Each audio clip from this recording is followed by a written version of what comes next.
Ibinibigay na ng mga Taiwanese sa mga Indonesian at Vietnamese ang ilang trabahong dapat sanay para sa mga Pinoy dahil pa rin daw yan umano sa gusot sa pagitan ng Pilipinas at Taiwan na nag-ugat sa pamamaril sa Balintang Channel noong Mayo.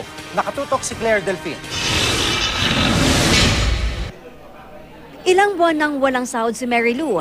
Nag-resign kasi siya sa trabaho niya dahil nakatakda sana siyang umalis pa Taiwan para doon mamasukan. Mahirap din kasi po maghintay, lalo na hindi mo na alam saan ka kukuha ng panggastos. Kaya parang ang ano namin sana makaalis na agad po. Pantustos din para sa pamilya ang problema ni Oliver na nakatenga rin ang pag-alis papuntang Taiwan. Pero sana po magkaayos na para kasi marami rin po talagang OFW na apektuhan. Kasama sila sa mga Pilipinong nananawagan kay Pangulong Aquino na pabilisin ang pagresolba sa sigalot ng Taiwan at Pilipinas.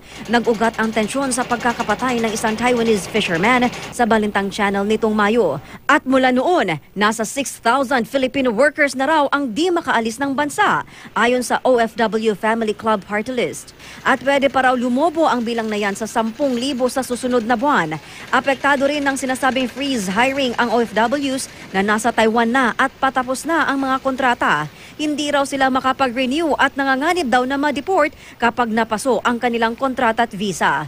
That government is dragging its feet insofar as acting on this problem is concerned. Kulang sa diplomatic initiative itong ating mga kinauukulan dito sa Pilipinas. Nauna nang sinabi ng Malacanang na humuhupa naman na ang tensyon sa pagitan ng dalawang bansa at wala na ring napaulat na bagong kaso ng karahasan. Sa gitna ng freeze hiring na ito, ibinigay na raw ng ilang Taiwanese employers sa Vietnam at Indonesia ang ilang job order. Kaya pag tumagal pa raw ang problemang ito, hindi lang ang ating mga OFW at kanilang pamilya ang apektado, kundi pati na rin ang ating ekonomiya.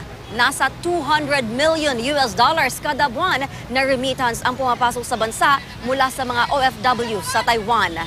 Claire Delfin, Nakatutok, 24 Oras.